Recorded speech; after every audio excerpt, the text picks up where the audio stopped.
నమస్కారం పాప్కార్న్ టీవీకి స్వాగతం. హెడ్లైన్ చూద్దాం.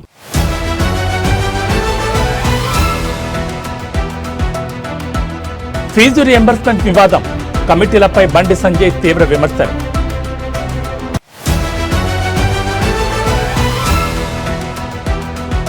చిత్తూరు అడవుల్లో ఏఐ విప్లవం, ఏనుగుదాడుల నివారణకు సోలార్ డిటెక్షన్ సిస్టమ్.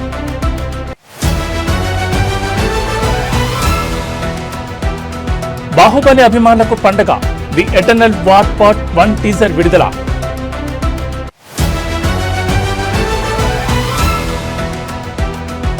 ఏపీ తెలంగాణకు వర్ష హెచ్చరిక, బంగాళాఖాతంలో ఆవర్తన ప్రభావం, పలు జిల్లాలకు భారీ వర్ష సూచన.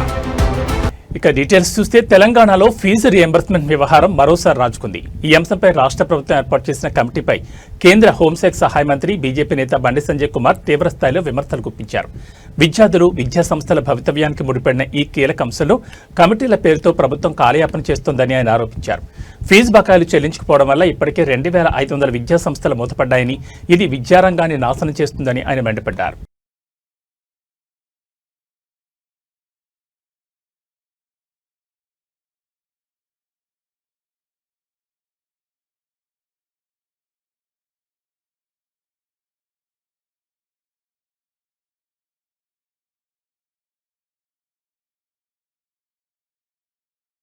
తెలంగాణలో రాజకీయాలు మరోసారి వేడెక్కాయి. ముఖ్యంగా జూబ్లీహిల్స్ అసెంబ్లీ ఉప ఎన్నిక ప్రచారం సందర్భంగా అధికార కాంగ్రెస్, బీజేపీ నేతల మధ్య మాటల యుద్ధం తారాస్థాయికి చేరింది.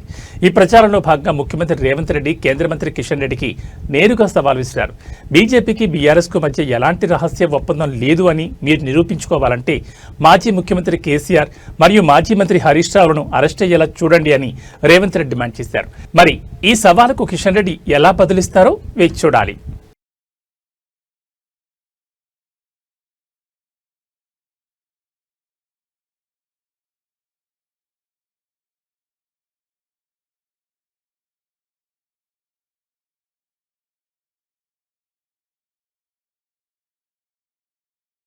ఆంధ్రప్రదేశ్లో గ్రామీణ ప్రాంత రోడ్ల మరమ్మతులు, పునర్నిర్మాణానికి సంబంధించి ప్రభుత్వం ఒక కీలక నిర్ణయం తీసుకుంది.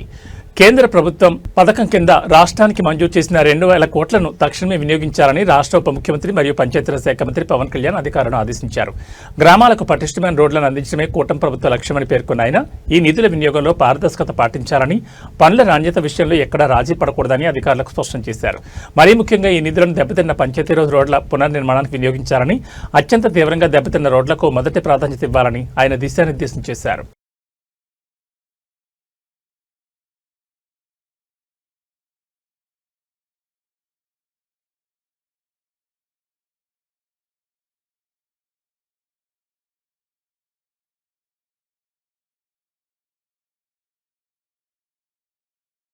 ఆంధ్రప్రదేశ్లో ఇటీవల సంభవించిన మోంతా తుఫాను కారణంగా జరిగిన పంట నష్టం అంచనా మరింతగా పెరిగింది. వ్యవసాయ శాఖ విడుదల చేసిన నివేదిక ప్రకారం రాష్ట్రంలో మొత్తం 24 జిల్లాల్లో పంట నష్టం జరిగింది. ముఖ్యంగా కోస్తాంధ్ర మరియు కృష్ణా జిల్లాలో నష్టం తీవ్రత ఎక్కువగా ఉంది.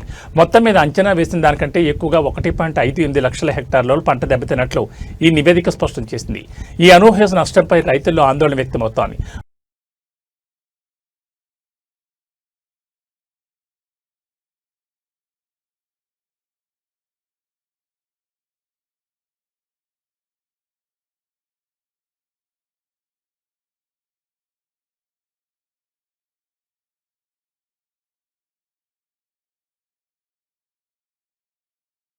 చిత్తూరు అటవీ సరిహద్దులో మానవ ఏనుగుల ఘర్షణలను తగ్గించడానికి ఆంధ్రప్రదేశ్ ప్రభుత్వం ఒక సరికొత్త విప్లవాత్మక అడుగు వేసింది.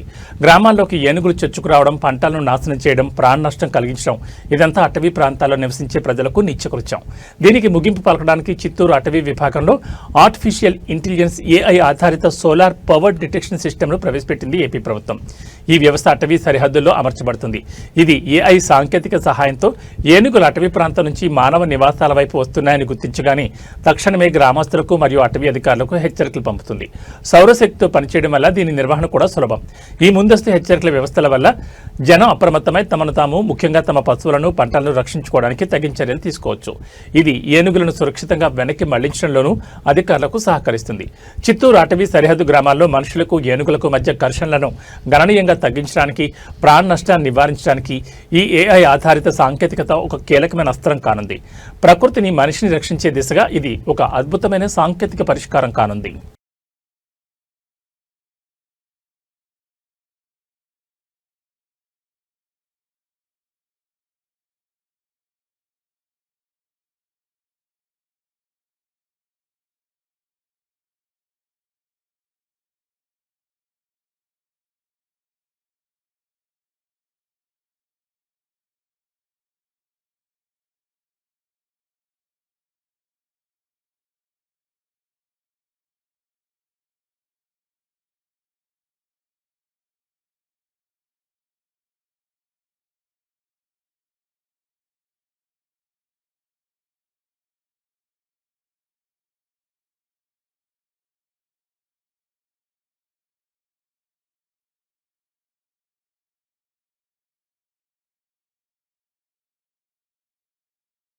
ఫిలిప్పీన్స్ దేశంలో టైఫూన్ కల్మాగి సృష్టించిన బీభత్సం అంతకంతకు పెరుగుతోంది. తాజా నివేదికల ప్రకారం ఈ తుఫాను కారణంగా మరణించిన వారి సంఖ్య 52కు చేరింది. భూకంపాల నుంచి ఇప్పుడిప్పుడే కోలుకుంటున్న ప్రావిన్స్లలో ఈ తుఫాను కారణంగా భారీ వరదలు సంభవించాయి. వరద నీరు ఇళ్లను ముంచెత్తి రోడ్లను నదీపాయలుగా మార్చడంతో ప్రజలు తీవ్రంగా నష్టపోయారు మరియు నిస్సహాయ స్థితిలో చిక్కుకుపోయారు. తుఫాను ప్రభావంతో వేలాది మంది ప్రజలు తమ ఇళ్లను వదిలి సురక్షిత ప్రాంతాలకు తరలి వెళ్లారు. చాలా ప్రాంతాల్లో కమ్యూనికేషన్ మరియు విద్యుత్ సరఫరా నిలిచిపోయింది.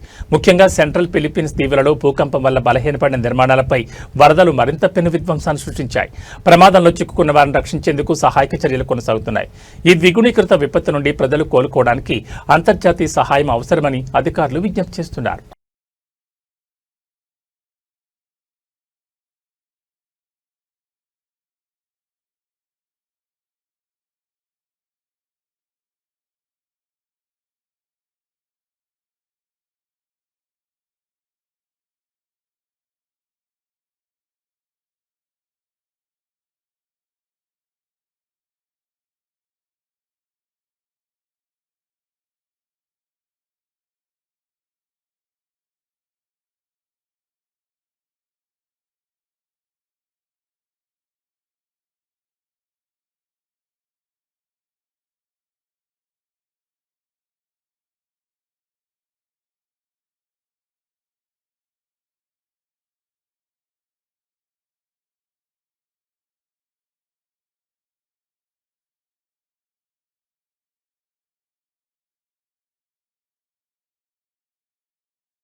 యూరోజోన్ విస్తరణలో భాగంగా ఒక ముఖ్యమైన పరిణామం చోటు చేసుకుంది. బల్గేరియా దేశం త్వరలో యూరోను తమ అధికారిక కరెన్సీగా స్వీకరించనుంది. బల్గేరియా జనవరి 2026 నుండి అధికారికంగా యూరోను తమ కరెన్సీగా స్వీకరించనుంది. ఈ మార్పుతో Bulgaria governor European central bank governing కౌన్సిల్లో ఓటింగ్ హక్కులను పొందుతారు.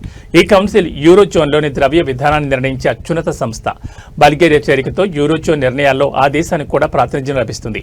ప్రస్తుతం బల్గేరియా లెవ్ అనే కరెన్సీని ఉపయోగిస్తోంది. బల్గేరియా యూరోను స్వీకరించడం అనేది వారి ఆర్థిక వ్యవస్థను యూరోజోన్తో మరింతగా ఏకీకృతం చేస్తుంది. వాణిజ్యం మరియు పెట్టుబడులకు మరింత స్థిరత్వాన్ని చేకూరుస్తుంది.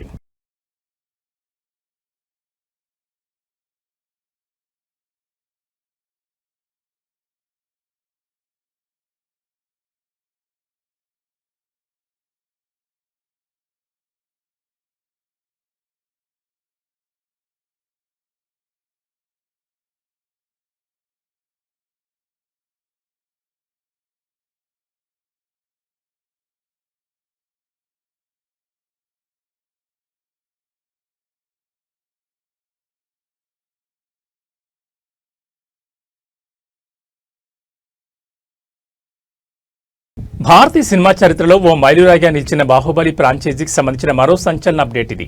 దర్శకుడు ఎస్ఎస్ రాజమౌళి తాజాగా ఈ ఫ్రాంచైజీ నుంచి రాబోతున్న animated series Baahubali the eternal war part 1 టీజర్ను విడుదల చేశారు. బాహుబలి అభిమానులు ఎప్పుడెప్పుడని ఎదురుచూస్తున్న ఈ సిరీస్ ఈ టీజర్లో యువకుడైన అమరేంద్ర బాహుబలిని మరింత శక్తివంతమైన పోరాట వీరుడి అవతారంలో చూపించడం విశేషం. ఇది యానిమేటెడ్ ఫార్మాట్లో ఉన్నప్పటికీ సినిమాలోని భవ్యం, గ్రాండియర్ ఏమాత్రం తగ్గలేదని టీజర్ స్పష్టం చేస్తోంది. సినిమాలో చూడని మరిన్ని కొత్త కథాంశాలు, ఘట్టాలను ఈ సిరీస్ ప్రేక్షకులకు అలరించే అవకాశం ఉంది. ఈ యానిమేటెడ్ సిరీస్ ద్వారా బాహుబలి ప్రపంచం మరియు పాత్రల చరిత్రను మరింత లోతుగా తెలుసుకునే అవకాశం ప్రేక్షకులకు లభిస్తుంది. బాహుబలి ప్రపంచంలో జరిగిన శాశ్వత యుద్ధాల కథను తెరపై చూసేందుకు అభిమానులు ఉత్సాహంగా ఎదురుచూస్తున్నారు.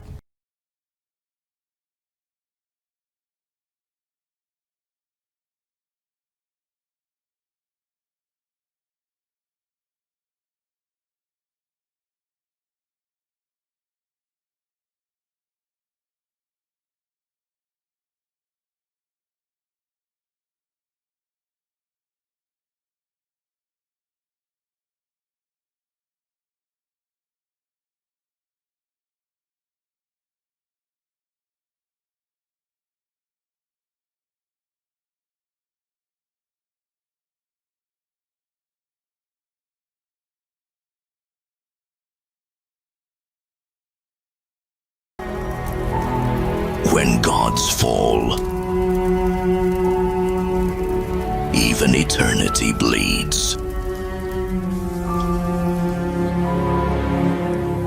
You were born from light, and yet you march with shadow. The light abandoned me long before the darkness embraced me. Mega power star Ram Charan, Uppena fame Buchibabu, Sana కాంబినేషన్లో వస్తున్న రూరల్ స్పోర్ట్స్ డ్రామా పెద్ది నుంచి అదిరిపోయే మ్యూజికల్ అప్డేట్ వచ్చింది. సినిమాకు ఆస్కార్ అవార్డు గ్రహీత AR Rahman సంగీతం అందిస్తున్న సంగతి తెలిసిందే. తాజాగా ఈ సినిమాలోని మొదటి సింగిల్ చికిరి గురించి ఏఆర్ రెహమాన్ మరియు దర్శకుడు బుచ్చిబాబు, సానా ఒక సరదా వీడియో ద్వారా వివరాలు పంచుకున్నారు. చికిరి అంటే ఏంటి? ఆ వీడియోలో ఏఆర్ రెహమాన్ చికిరి అంటే ఏమిటని అడగ బుచ్చిబాబు, మా ప్రాంతంలో అలంకరణ అవసరం లేని సహజంగా అందంగా ఉండే ఆడపిల్లలను ముద్దుగా చికిరి అని పిలుస్తారని వివరించారు. రామ్ చరణ్ పాత్ర పెద్ది. హీరోయిన్ జాన్వీ కపూర్ను మొదటిసారి చూసినప్పుడు అతని మనసులో కలిగే భావాలను ఈ పాటలో చూపించబోతున్నారట. Oscar winner AR Rahman tune, Buchibabu Sana rural story telling మరియు రామ్ చరణ్ మాస్ స్టెప్పులు ఈ పాటను ఎంత పెద్ద హిట్ చేస్తాయోనని అభిమానులు ఉత్సాహంగా ఎదురుచూస్తున్నారు. నవంబర్ 7న ఈ చికిరి పాట పూర్తి లిరికల్ వీడియో విడుదల కానుంది.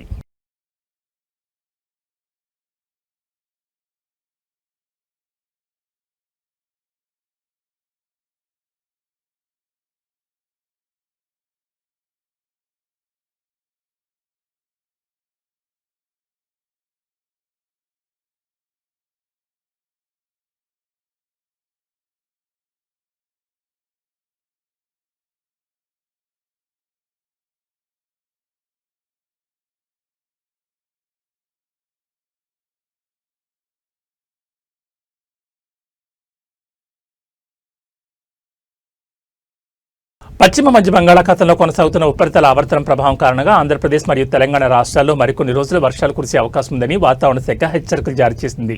ఈ రోజు మధ్యాహ్నం నుంచి రాత్రి వరకు తెలంగాణలోని పలు జిల్లాల్లో ఉరుములు మెరుపులతో కూడిన మోస్తరు నుంచి భారీ వర్షాలు కురిసే అవకాశం ఉంది.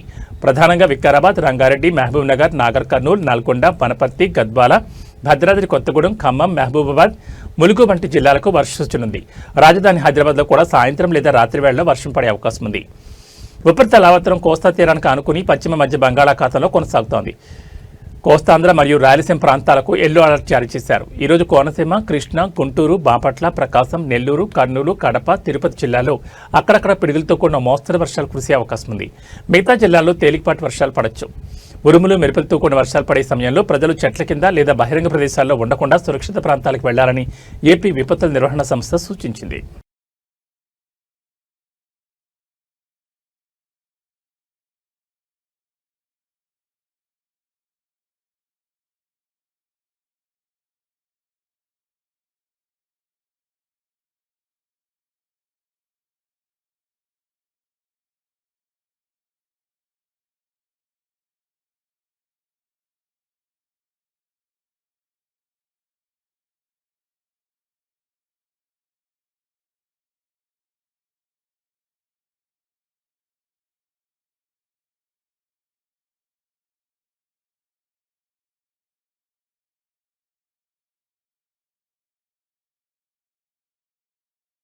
ఇవి బులెటిన్ విశేషాలు. మరో బులెటిన్లో మళ్ళీ కలుసుకుందాం. నమస్కారం.